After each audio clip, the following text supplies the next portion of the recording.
বিসমিল্লাহির রহমানির রহিম। মাননীয় সভাপতি, জাতিসংঘের সাধারণ পরিষদের সভাপতি নির্বাচিত হওয়ায় প্রথমেই আপনাকে আন্তরিক অভিনন্দন জানাচ্ছি। আমি আশ্বস্ত করছি যে আপনার এই দায়িত্ব পালনকালে বাংলাদেশ প্রতিনিধি দল আপনাকে পূর্ণাঙ্গ সহযোগিতা প্রদান করবে।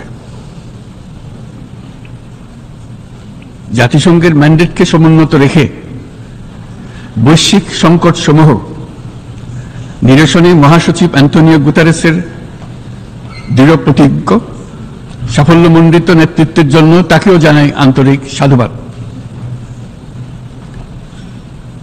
সামিট অব দ্য ফিউচার আয়োজনে আমি মহাসচিবের দূরদর্শী ভূমিকার বিশেষ প্রশংসা করছি। সম্মেলনে যে pact for the future and declaration on future generations সর্বসম্মতভাবে গৃহীত হয়েছে, তা এজেন্ডা 2030 পরবর্তী বৈশ্বিক উন্নয়ন কর্মপন্থা নির্ধারণে বিশেষ সহায়ক হবে বলে আমি মনে করি। বাংলাদেশ বিশ্বাস করে যে এই সম্মেলনের অর্জন বৈশ্বিক সমৃদ্ধি অর্জনের জন্য আমাদের সবার অভিপ্রায় ও সহযোগিতা কাঠামো প্রণয়নে দিক নির্দেশক হিসেবে কাজ করবে। এই জুলাই আগস্ট মাসে বাংলাদেশে যে যুগান্তকারী পরিবর্তন সংগঠিত হয়েছে তার প্রেক্ষিতেই আজ আমি বিশ্ব সম্প্রদায়ের এই মহান সংসদে উপস্থিত হতে পেরেছি। আমাদের গণমানুষের, বিশেষ করে তরুণ সমাজের অফুরন্ত শক্তি আমাদের বিদ্যমান রাষ্ট্র কাঠামো ও প্রাতিষ্ঠানিক আয়োজনগুলো আমূল রূপান্তরের এক নতুন সম্ভাবনার দ্বার উন্মোচন করেছে। আমাদের ছাত্র ও যুব সমাজের আন্দোলন প্রথম দিকে মূলত ছিল বৈষম্য বিরোধী আন্দোলন, পর্যায়ক্রমে তা গণ আন্দোলনের রূপ নিয়েছে। এরপর সারা পৃথিবী অবাক বিস্ময়ে দেখেছে কিভাবে সমগ্র বাংলাদেশের মানুষ একনায়কতন্ত্র, নিপীড়ন, বৈষম্য, অবিচার ও দুর্নীতির বিরুদ্ধে রাজপথ ও সামাজিক যোগাযোগের মাধ্যমে দৃঢ়ভাবে রুখে দাঁড়িয়েছিল। আমাদের ছাত্র জনতা তাদের অদম্য সংকল্প ও প্রত্যয়ের মাধ্যমে একটি স্বৈরাচারী ও অগণতান্ত্রিক শাসন ব্যবস্থা থেকে আমাদের মুক্তি এনে দিয়েছে। তাদের এই সংকল্পের মধ্যেই আমাদের দেশের ভবিষ্যৎ নিহিত, যা এই দেশকে বিশ্ব সম্প্রদায়ের মাঝে একটি দায়িত্বশীল জাতির মর্যাদায় উন্নত করবে বলে আমি বিশ্বাস করি। এই গণ আন্দোলন রাজনৈতিক অধিকার ও উন্নয়নের সুবিধাবঞ্চিত বাংলাদেশের আপামর জনসাধারণকে ঐক্যবদ্ধ করেছে। বাংলাদেশের মানুষ উন্নয়ন কর্মকাণ্ডকে অন্তর্ভুক্তিমূলক অংশীদারিত্ব রূপে দেখতে চেয়েছিল।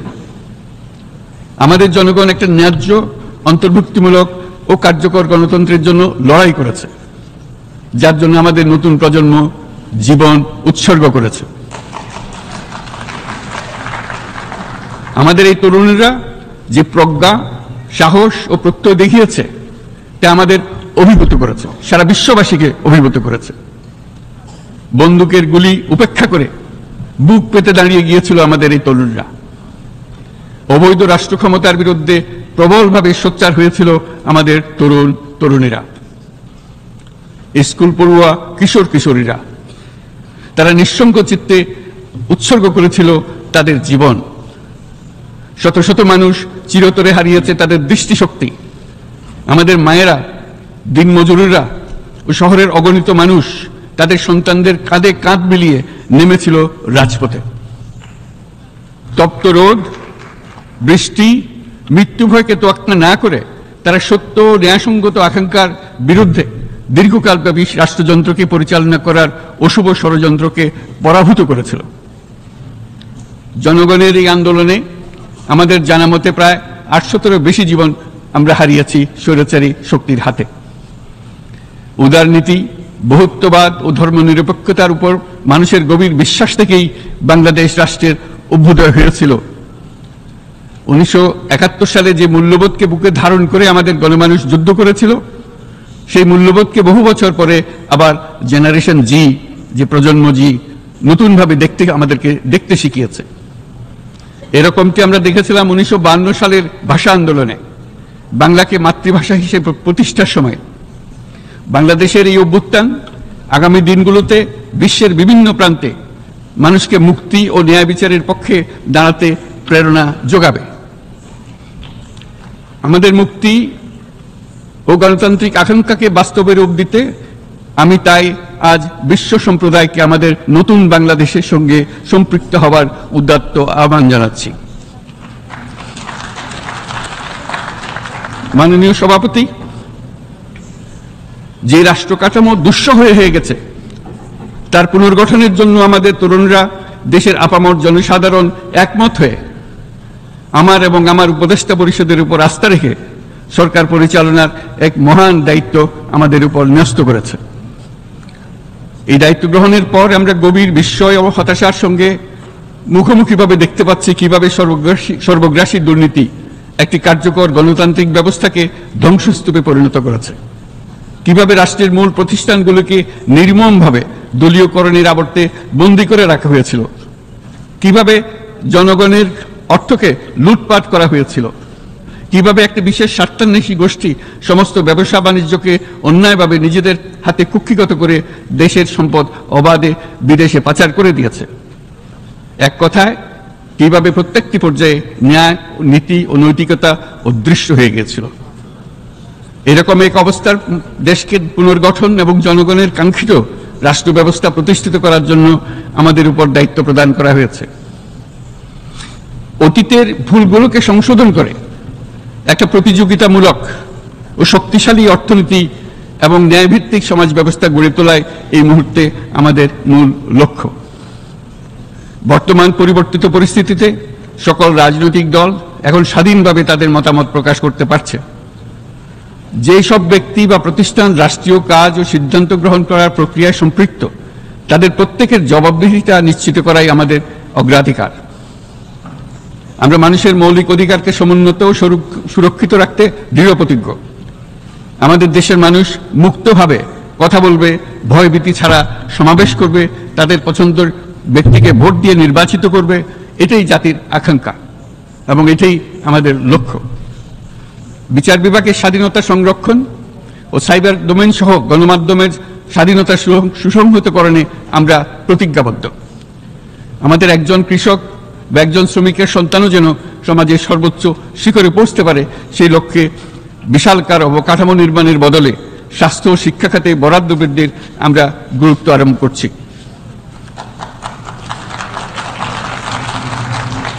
রাষ্ট্র ব্যবস্থার সকল পর্যায়ে সুশাসন ফিরিয়ে আনাই আমাদের অভীষ্ট।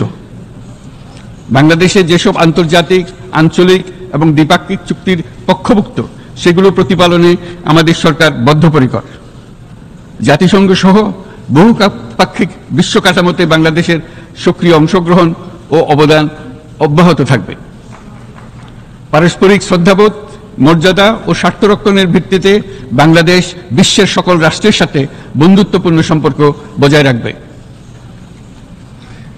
মাননীয় সভাপতি, গত 7 সপ্তাহের মধ্যে আমাদের সরকার বিভিন্ন গুরুত্বপূর্ণ পদক্ষেপ গ্রহণ করেছে। আমাদের অনুরোধে সাড়া দিয়ে জাতিসংঘের মানবাধিকার বিষয়ক হাই কমিশনার বাংলাদেশের গণ আন্দোলনকালে সংগঠিত মানবাধিকার লঙ্ঘনের বিষয়ে বিস্তৃত অনুসন্ধান এবং এইসব বিষয়ে ঘটনার পুনরাবৃত্তি রোধে পরামর্শ প্রদানের জন্য একটা ফ্যাক্ট ফাইন্ডিং কমিশন গঠন এবং তার কাজ শুরু করার জন্য দ্রুত বাংলাদেশে পাঠিয়ে দিয়েছে। আমি তাকে বাংলাদেশের পক্ষ থেকে অশেষ ধন্যবাদ জানাচ্ছি।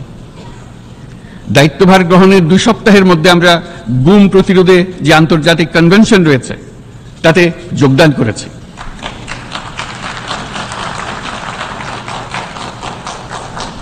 এর আশু বাস্তবায়নের জন্য প্রয়োজনীয় দেশীয় আইন ও বিধি প্রণয়নে আমরা এখন প্রক্রিয়া শুরু করেছি। বাংলাদেশে গত 1.5 দশকে যে সমস্ত গুমের অভিযোগ রয়েছে সেগুলো তদন্ত করার জন্য একটি তদন্ত কমিশন এই মুহূর্তে কর্মরত আছে। মানুষের আস্থা, আত্মবিশ্বাস ফিরিয়ে আনতে এবং নির্মম অতীত যেন আর ফিরে না আসে কোনোদিন, সেই জন্য আমরা কিছু সুনির্দিষ্ট খাতে সংস্কারকে অগ্রাধিকার দিয়েছি। সেই লক্ষ্যে আমরা বিদ্যমান নির্বাচন ব্যবস্থা, সংবিধান, বিচার ব্যবস্থা, জনপ্রশাসন, আইন শৃঙ্খলা ব্যবস্থা সংস্কারের জন্য স্বাধীন কমিশন গঠন করেছি। সংবাদপত্র ও গণমাধ্যমের সংস্কারের জন্যও পৃথক কমিশন সহ আরো কয়েকটি বিশেষ বিষয়ে কমিশন গঠন প্রক্রিয়াধীন রয়েছে। ব্যবসা বাণিজ্যে অনুকূল পরিবেশ সৃষ্টির লক্ষ্যে আমরা ব্যাংক ও আর্থিক খাতের ব্যাপক সংস্কারের উদ্যোগ গ্রহণ করেছি। কোনো বিদেশি ব্যবসা বা বিনিয়োগ যেন ক্ষতিগ্রস্ত না হয় তা নিশ্চিত করতে আমরা বদ্ধপরিকর। এসব সংস্কার যেন টেকসই হয়, দীর্ঘমেয়াদে নিশ্চিত করতে এবং অবাধ ও নিরপেক্ষ অংশগ্রহণমূলক নির্বাচনের জন্য উপযোগী পরিবেশ সৃষ্টি করতে আমরা কাজ করে যাচ্ছি।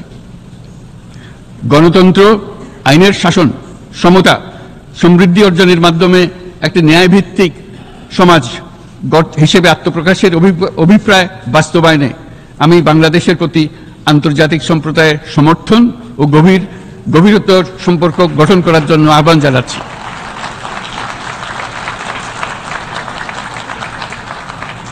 মাননীয় সভাপতি, বাংলাদেশ মনে করে যে শান্তি রক্ষা ও সংঘাত মোকাবেলা জনগণের সমৃদ্ধি নিশ্চিত করার মূল চালিকা শক্তি।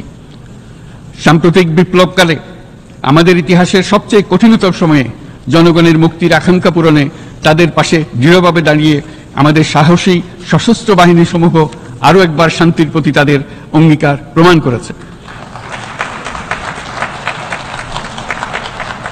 এটা সম্ভব হয়েছে শান্তি রক্ষায় আমাদের অঙ্গীকারের কেন্দ্রবিন্দুতে মানবাধিকারকে স্থান দেওয়ার ফলে।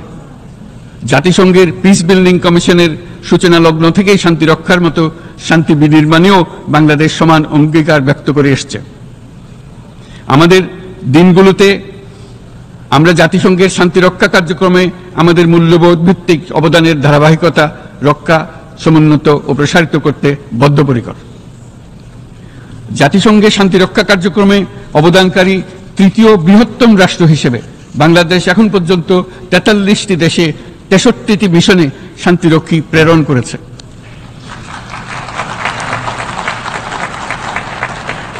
বসনিয়া থেকে শুরু করে কঙ্গো পর্যন্ত বিশ্বের বিভিন্ন প্রান্তে এসব মিশনে দায়িত্ব পালনকালে 168 জন বাংলাদেশি শান্তিরক্ষী নিজেদের জীবন বিসর্জন দিয়েছে। আমরা আশা করি যে কোনো অবস্থায় নানা প্রতিকূলতা সত্ত্বেও জাতিসংঘের ভবিষ্যৎ শান্তিরক্ষী কার্যক্রমগুলোতে বাংলাদেশের প্রতিরক্ষা বাহিনীর সদস্যরা একইভাবে অবদান রাখার সুযোগ পাবে। মাননীয় সভাপতি, আমাদের সকলের বাসস্থান এই পৃথিবী বৈশ্বিক অগ্রাধিকারগুলোকে সঠিকভাবে নির্ণয় করতে আগ্রহী। জলবায়ু পরিবর্তন আমাদের সকলের অস্তিত্বের প্রতি হুমকি স্বরূপ। এই গ্রীষ্মে সর্বকালের রেকর্ড ভঙ্গকারী তাপদাহ আমাদের জলবায়ুজনিত পরিবর্তনের কথা স্পষ্টভাবে স্মরণ করিয়ে দিয়েছে। আমাদের যা প্রয়োজন তা হলো জলবায়ু সম্পর্কিত ন্যায় বিচার, যাতে করে দায়িত্বজ্ঞানহীন সিদ্ধান্ত, উদাসীন আচরণ কিংবা এর মাধ্যমে সাধিত ক্ষতির বিষয়ে যারা সংশ্লিষ্ট তাদের দায়বদ্ধ করা যায়। জলবায়ু পরিবর্তনজনিত দীর্ঘমেয়াদী প্রভাবগুলো অপূরণীয় ক্ষতির কারণ হয়ে দাঁড়িয়েছে। আমরা জীব বৈচিত্র্য হারিয়ে ফেলছি, প্যাথোজেনের পরিবর্তনের ফলে নতুন রোগ বাড়ছে, কৃষিক্ষেত্রে চাপ বাড়ছে ক্রমাগতভাবে, পানি সম্পদ ঝুঁকিতে ফেলছে আমাদের বাসযোগ্যতাকে, সমুদ্র পৃষ্ঠের উচ্চতা বৃদ্ধি এবং লবণাক্ততা আমাদের ক্ষতি করছে প্রতিনিয়ত। ঘূর্ণিঝড়ের সংখ্যা ও মাত্রা বৃদ্ধির কারণে যে ক্ষতি হচ্ছে তাকে উপেক্ষা করার সুযোগ নেই। ক্ষুদ্র কৃষক, প্রান্তিক পর্যায়ে জীবিকা অন্বেষণকারীরা জলবায়ু পরিবর্তনজনিত ঝুঁকির মুখোমুখি হচ্ছে সবচেয়ে বেশি। আমি আজ এই বিশ্ব সভায় যখন কথা বলছি তখন বাংলাদেশের পূর্বাঞ্চলে 50 লাখেরও অধিক মানুষ তাদের জীবদ্দশায় হওয়া সবচেয়ে ভয়াবহ বন্যা মোকাবেলা করে যাচ্ছে। মহাসচিব গুতেরেস আমাদেরকে দেখিয়েছেন যে বিদ্যমান পরিক্রমা অব্যাহত থাকলে বিশ্বের গড় তাপমাত্রা 2.7 ডিগ্রি সেলসিয়াস বৃদ্ধির দিকে অগ্রসর হতে থাকবে। তাই বাংলাদেশের মতো জলবায়ু ঝুঁকিতে থাকা দেশগুলোতে অভিযোজনের জন্য ব্যাপক বিনিয়োগের আহ্বান জানাচ্ছি।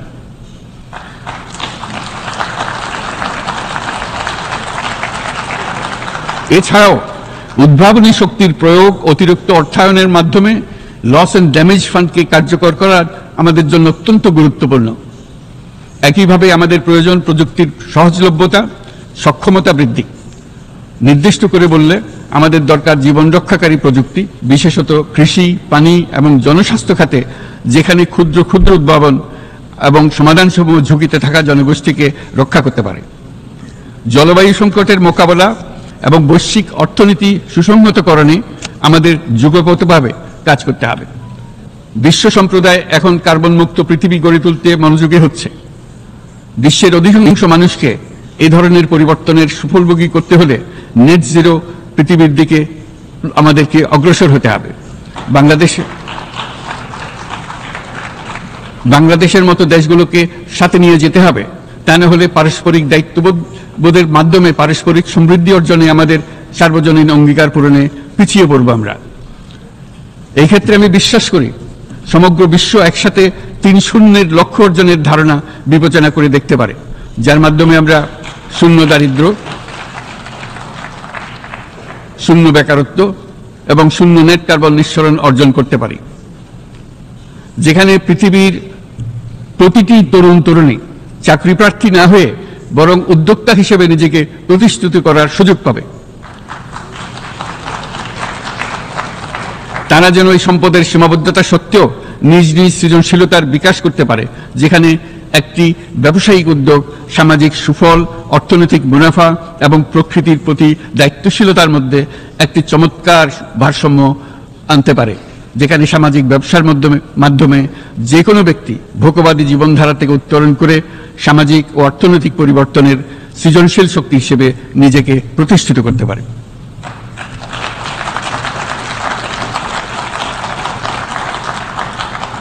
এই সময়ে তাই প্রয়োজন উন্নত উন্নয়নশীল সকল দেশসমূহ এবং বিভিন্ন অংশীদারদের মধ্যে নতুন দৃষ্টিভঙ্গি, নতুন মূল্যবোধ এবং নতুন একতা। সামগ্রিকভাবে এই লক্ষ্য অর্জনে জাতিসংঘ ব্যবস্থা, জাতীয় আঞ্চলিক পর্যায়ে সরকারসমূহ, সকল ব্যবসা প্রতিষ্ঠান, বেসরকারি অংশীজন এবং দাতব্য সংস্থাগুলোকে একসঙ্গে কাজ করতে হবে। আমাদের অর্থনৈতিক কাঠামোতে সামাজিক ব্যবসাকে স্থান দিলেই নিচের অর্ধেকাংশ মানুষের জীবনে তা বিরাট পরিবর্তন আনতে পারে।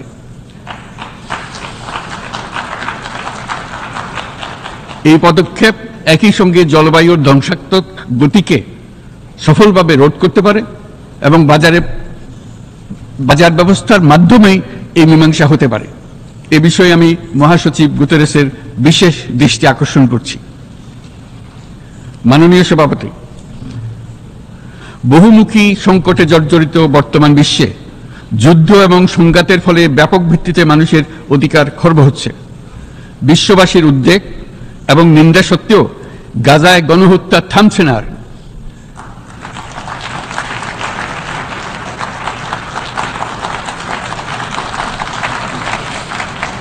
ফিলিস্তিনের মতো বিদ্যমান বাস্তবতা কেবল আরব কিংবা মুসলমানদের জন্যই উদ্বেগজনক নয়, বরং তা সমগ্র মানব জাতির জন্যই উদ্বেগের বিষয়।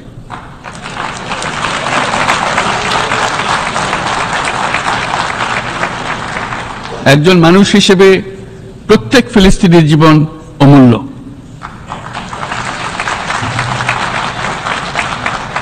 ফিলিস্তিনের জনগণের বিরুদ্ধে যে মানবতা বিরোধী অপরাধ হচ্ছে তার জন্য সংশ্লিষ্ট সকলকে দায়বদ্ধ করতে হবে।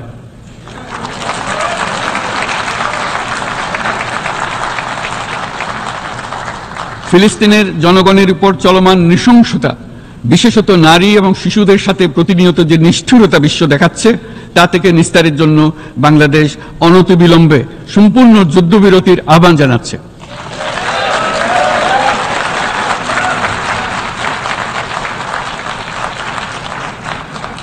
দ্বিরাষ্ট্রভিত্তিক সমাধানেই মধ্যপ্রাচ্যে টেকসই শান্তি আনতে পারবে। তাই জাতিসংঘ সহ আন্তর্জাতিক সম্প্রদায়ের সকলকে এর বাস্তবায়নের জন্য এখনই উদ্যোগ নিতে আহ্বান জানাচ্ছি।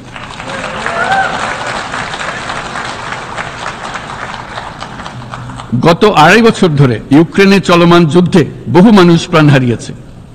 এই যুদ্ধের প্রভাব সর্বব্যাপী, এমনকি বাংলাদেশের অর্থনীতিতেও এর নেতিবাচক প্রভাব আমরা অনুভব করছি। আমরা তাই উভয় পক্ষকে সংলাপে বসে বিরোধ নিরসনের মাধ্যমে যুদ্ধের অবসান ঘটানোর আহ্বান জানাচ্ছি। মাননীয় সভাপতি, বাংলাদেশ গত 7 বছর যাবৎ মিয়ানমার হতে আগত 12 লাখেরও বেশি রোহিঙ্গাদের মানবিক কারণে আশ্রয় দিয়ে আসছে। এর ফলে আমরা বিরাট সামাজিক, অর্থনৈতিক, পরিবেশগত ক্ষতির সম্মুখীন হচ্ছি।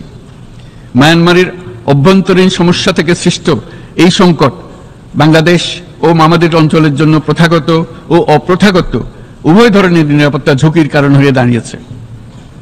মিয়ানমার থেকে বাংলাদেশে বলপূর্বক বাস্তুচ্যুত রোহিঙ্গাদের সহায়তা করতে আমরা অঙ্গীকারবদ্ধ।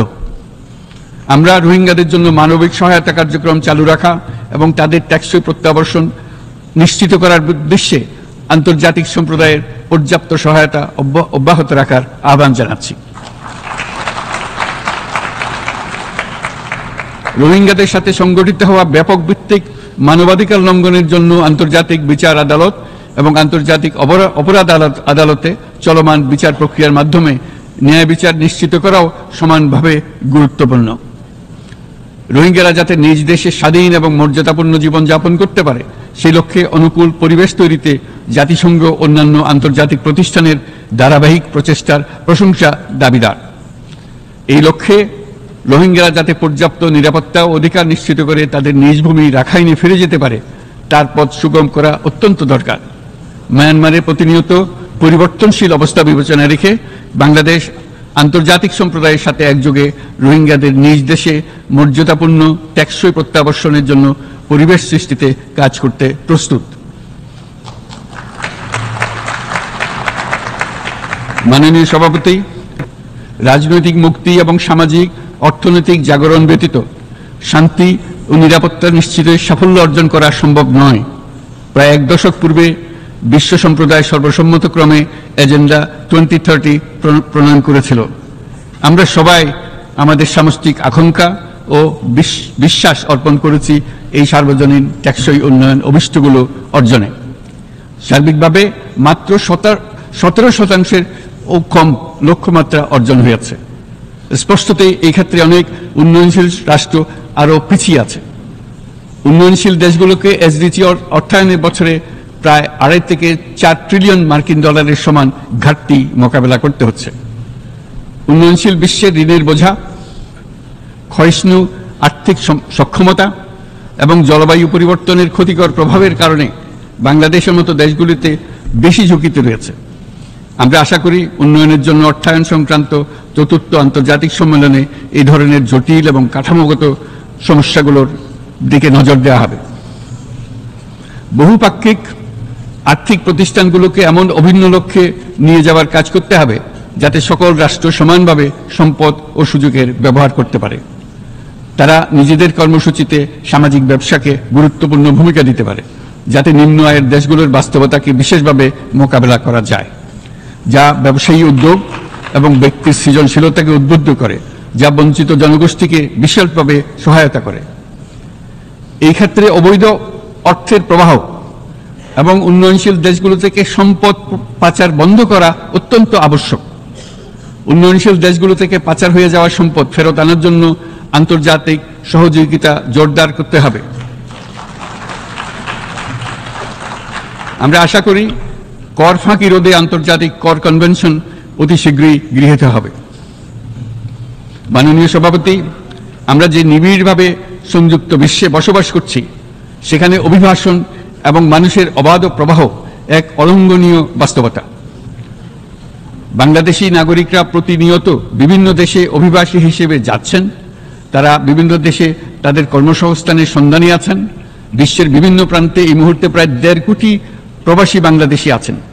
সকলের জন্য অভিবাসনের উপযোগিতা নিশ্চিত করতে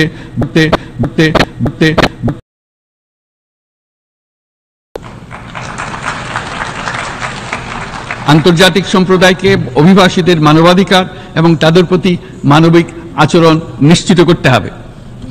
অভিবাসনের উপর 2018 সালে যে গ্লোবাল কম্প্যাক্ট অন মাইগ্রেশন গৃহীত হয়েছে তার পূর্ণ বাস্তবায়নে বাংলাদেশ প্রতিশ্রুতিবদ্ধ এবং একই সাথে অনিরাপদ অভিবাসন রোধেও আমরা বদ্ধপরিকর। মাননীয় সভাপতি, প্রতি বছর প্রায় 25 লক্ষ তরুণ তরুণী বাংলাদেশের শ্রমবাজারে যুক্ত হচ্ছেন। বাংলাদেশের বিপুল জনশক্তির প্রায় 2/3 তরুণ। এই জনশক্তিকে বর্তমান ও আগামীর জন্য গড়ে তোলা বাংলাদেশের জন্য একটা বড় চ্যালেঞ্জ। ক্রমপরিবর্তনশীল কর্মজগতে একজন তরুণকে প্রতিনিয়ত নতুন দক্ষতা অর্জন করতে হয়। এই কর্মপরিবেশের সাথে মানিয়ে নেওয়া শিখতে হয়। এই জন্য বাংলাদেশ যখন মধ্যম আয়ের দেশ হিসেবে উন্নতি হচ্ছে, তখন আমরা শিক্ষা এবং প্রযুক্তিগত সহায়তা লাভের উপর বিশেষ জোর দিচ্ছি। এবার কৃত্রিম বুদ্ধিমত্তার বিষয়ে আসি। কৃত্রিম বুদ্ধিমত্তার অভাবনীয় বিকাশ এবং এর বহুমাত্রিক প্রয়োগে বাংলাদেশ বিশেষভাবে আগ্রহী। আমাদের তরুণ সমাজ জেনারেটিভ আর্টিফিশিয়াল ইন্টেলিজেন্সের সম্ভাবনা নিয়ে উচ্ছ্বসিত। একজন বিশ্ব নাগরিক হিসেবে তারাও চায় নতুন পৃথিবীতে নিয়োজিত হতে, কর্মক্ষম হিসেবে নিজেকে গড়ে তুলতে। বাংলাদেশের মতো বৃহৎ তরুণ জনগোষ্ঠীর দেশ যাতে কৃত্রিম বুদ্ধিমত্তার প্রয়োগজনিত অর্জিত সুফল থেকে পিছিয়ে না পড়ে, বিশ্ব সম্প্রদায়কে তা নিশ্চিত করতে হবে। একই সঙ্গে নিশ্চিত করতে হবে যেন কৃত্রিম বুদ্ধিমত্তার কারণে কর্মক্ষেত্রে মানুষের চাহিদা ক্রমাগতভাবে সংকুচিত হয়ে না যায়। এই প্রসঙ্গে আমি উল্লেখ করি যে আমরা ভিন্ন একটা ইন্টেলিজেন্স, অটোনোমাস ইন্টেলিজেন্স, অর্থাৎ যে কৃত্রিম বুদ্ধিমত্তা নিজেই নিজের কৃত্রিম বুদ্ধিমত্তাকে সম্প্রসারিত করতে পারে মানুষের কোনো হস্তক্ষেপ ছাড়াই, তার ব্যাপারে আমরা বৈজ্ঞানিকদের দৃষ্টি আকর্ষণ করতে চাই। তারা যেন এই ক্ষেত্রে অগ্রসর হওয়ার আগে মানুষের উপরের প্রভাব সম্বন্ধে নিশ্চিত হয়ে অগ্রসর হন। আমাদের ধারণা অটোনোমাস ইন্টেলিজেন্স মানুষের অস্তিত্বকে বিপন্ন করে তুলতে পারে, কাজে এই ব্যাপারে আমাদের সম্পূর্ণ সজাগ থাকতে হবে। মাননীয় সভাপতি, আমাদের আসলে দরকার নতুন ধরনের সহযোগিতা কাঠামো, যেখানে বৈশ্বিক ব্যবসা ও জ্ঞানের অধিকারী গোষ্ঠী মানুষের চাহিদাগুলোকে যথাযথভাবে অনুধাবন করবে। আন্তর্জাতিক সহযোগিতার মাধ্যমে উন্নয়নশীল দেশগুলোর জন্য এমন একটি রূপান্তরকারী ব্যবস্থা তৈরি করতে হবে যা কর্মসংস্থান, আর্থসামাজিক প্রতিকূলতা বা জীবিকার জন্য যুৎসই সমাধান নিশ্চিত করবে। মাননীয় সভাপতি, আমাদের প্রচেষ্টা, সক্ষমতা এবং সম্পদ একত্রীকরণের মাধ্যমে সকলের সামর্থ্য, উদ্ভাবনী শক্তি এবং সমৃদ্ধিকে কাজে লাগাতে হবে। আর্থসামাজিক উন্নয়ন এবং জলবায়ু সহনশীলতা নিয়ে আমরা প্রতিনিয়ত যে প্রতিকূলতার সম্মুখীন হচ্ছি, সম্মিলিত উদ্যোগের মাধ্যমে তার মোকাবেলা করতে হবে।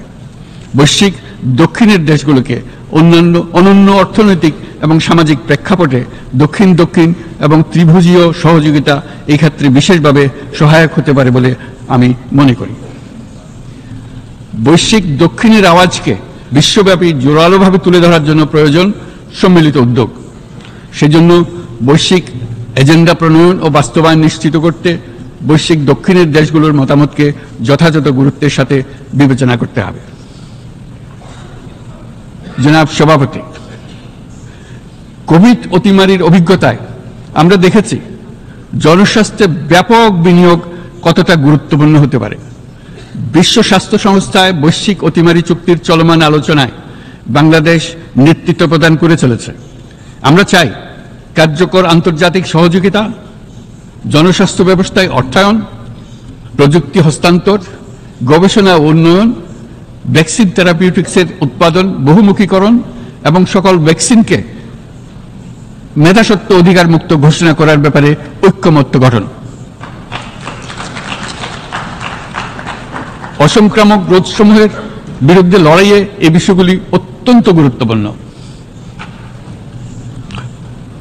জনাব সভাপতি, এবছর আমরা জাতিসংঘের সাথে বাংলাদেশের অংশীদারিত্বের সুবর্ণ জয়ন্তী উদযাপন করছি। গত 50 বছর ছিল আমাদের জন্য একটা পারস্পরিক শিক্ষণীয় সম্মিলিত যাত্রা। সীমিত উপায়ে বাংলাদেশ বৈশ্বিক শান্তি ও নিরাপত্তা, ন্যায়, সমতা, মানবাধিকার প্রতিষ্ঠায় ধারাবাহিকভাবে অবদান রেখে আসছে। আমাদের সমন্বিত প্রয়াসের পেছনে আছে সত্যিকার অর্থে একটি নিয়মভিত্তিক বৈশ্বিক ব্যবস্থা গড়ে তোলা। এই প্রসঙ্গে উদাহরণ হিসেবে আমি স্মরণ করছি 1999 সালে জাতিসংঘ সাধারণ পরিষদে ক্ষুদ্র ঋণের উপর গৃহীত রেজুলেশনের কথা। সেই সময় জাতিসংঘ 2005 সালকে ইয়ার অফ মাইক্রোক্রেডিট ঘোষণা করেছিল, যার ফলে ক্ষুদ্র ঋণ বিশ্বব্যাপী সম্প্রসারিত হবার সুযোগ পেয়েছিল। একই সময়ে বাংলাদেশের উদ্যোগে গঠিত হয়েছিল ফ্রেন্ডস অব মাইক্রোক্রেডিট। 2001 সাল থেকে সাধারণ পরিষদে কালচার অফ পিস সংক্রান্ত বাৎসরিক যে রেজলিউশন গৃহীত হয়ে আসছে, বা নিরাপত্তা পরিষদে নারী, শান্তি ও নিরাপত্তা সংক্রান্ত যে 1325 নম্বর রেজলিউশন গৃহীত হয়েছিল, তা বাংলাদেশের বিশ্বজনীন উদ্যোগগুলোর প্রতিফলন এবং অবদান। মাননীয় সভাপতি, আজ এই মহান বিশ্বসভায় বিশ্ব নেতৃবৃন্দের উপস্থিতিতে প্রতিধ্বনিত হচ্ছে শান্তি, নিরাপত্তা, ন্যায় বিচার প্রতিষ্ঠা এবং সম্পদের সুষম বন্টনের মাধ্যমে সকলের অন্তর্ভুক্তি নিশ্চিত করার আহ্বান। সদস্য রাষ্ট্র হিসেবে আমাদের প্রত্যেককে আজ গভীরভাবে অনুধাবন করতে হবে কিভাবে আমরা নারী, পুরুষ সকলের জন্য ও আগামীর দিনগুলোতে উদ্যোক্তা হবার সমান সুযোগ সৃষ্টি এবং তাদের ক্ষমতায়ন নিশ্চিত করতে পারি। সকল বৈশ্বিক সমস্যার সমাধানের জন্য আমাদের সবার হাতে যথেষ্ট সক্ষমতা, সম্পদ এবং উপায় রয়েছে। আসুন আমরা জাতীয় বা আন্তর্জাতিক যেসব প্রতিশ্রুতি দিয়েছি তা বাস্তবায়ন করি এবং অর্থনৈতিক ক্ষেত্রে সামাজিক ব্যবসার ধারণা প্রতিষ্ঠিত করে সকল প্রকার বৈষম্য, অসমতার অবসানে ঐক্যবদ্ধভাবে আমরা কাজ করি। বাংলাদেশের তরুণরা প্রমাণ করেছে যে মানুষের স্বাধীনতা, মর্যাদা ও অধিকার সমুন্নত রাখার অভিপ্রায় কোনো উচ্চাভিলাষ নয়, বরং এটা সকলের নিশ্চিত প্রাপ্য। আজ এই মহান সমাবেশে আপনাদের উপস্থিতিতে শান্তি, সমৃদ্ধি ও ন্যায় বিচার নিশ্চিত করতে আন্তর্জাতিক, আঞ্চলিক এবং জাতীয় পর্যায়ে বাংলাদেশে তার ভূমিকাকে ক্রমাগতভাবে জোরদার করার নিশ্চয়তা দিচ্ছে। আজ আপনাদের সবাইকে শুভেচ্ছা জানাচ্ছি, ধন্যবাদ জানাচ্ছি।